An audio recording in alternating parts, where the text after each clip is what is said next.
Monsieur l'inspecteur, je suis venu vous voir pour que vous m'aidiez. Ça fait 5 fois que je passe le concours de la fonction publique et je chute toujours. Cette fois-ci, il faut que je réussisse. Je veux aussi devenir fonctionnaire et riche. Petit, c'est bien de vouloir passer un concours pour entrer dans la fonction publique. Mais avant, il faut que je t'explique quelque chose. Vois-tu, la fonction publique, contrairement à ce que les gens pensent, n'est pas un lieu public où tout le monde peut venir remplir sa panse. Dans la fonction publique, l'on pense à la panse du peuple avant de penser à sa propre panse. En général, le fonctionnaire sert l'intérêt général de la nation, parfois sans passion mais avec beaucoup d'attention s'il veut aboutir à une pension. Vois-tu, un fonctionnaire est un employé qui travaille 40 heures par semaine pendant 40 ans pour finir avec 40% de son salaire communément appelé pension. Tout au long de sa carrière, il traverse 3 étapes.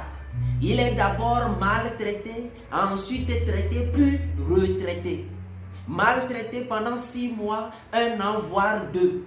Ils appellent ça le stage probatoire. C'est le probatoire avant le bac, que dis-je, avant la banque.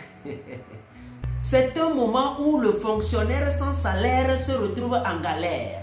Son supérieur s'en fout de sa misère pourvu qu'il serve le ministère. S'il tente quoi que ce soit ou s'il tente de réclamer, on le fait taire. Et s'il tombe au combat, on le remplace par un autre combattant et c'est sans commentaire. Du coup, le fonctionnaire devient une proie facile pour les institutions financières qui se transforment en prédateurs, prêts à lui faire un prêt avec intérêt afin de lui mettre la corde au cou. Et juste pour éviter la faim, il se retrouve dans un piège sans fin.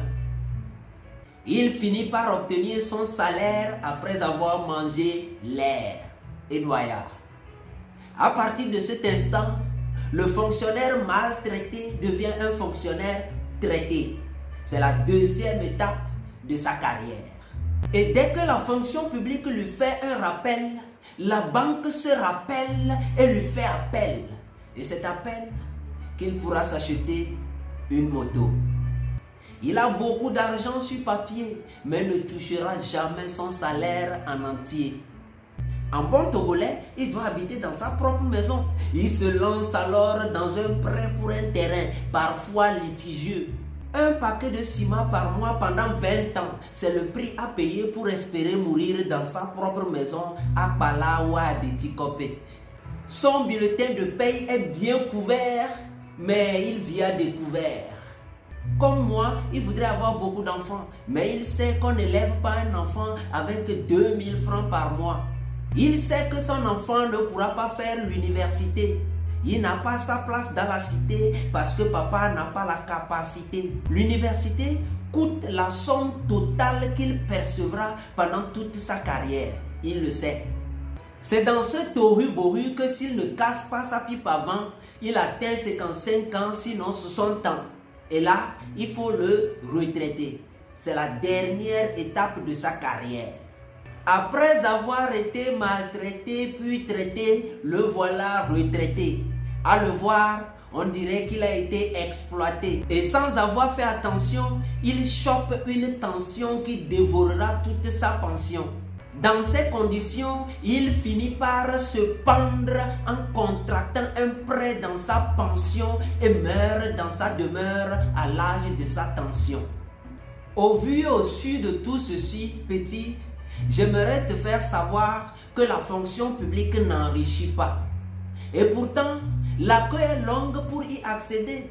Pour un concours de 100 places, ils sont plus de 100 000 candidats. Ceci étant, il faut avoir l'argent ou les gens, sinon il faut être très intelligent. Et ça devient une question de relation, de corruption, de génération en génération. L'objectif, c'est d'y rentrer.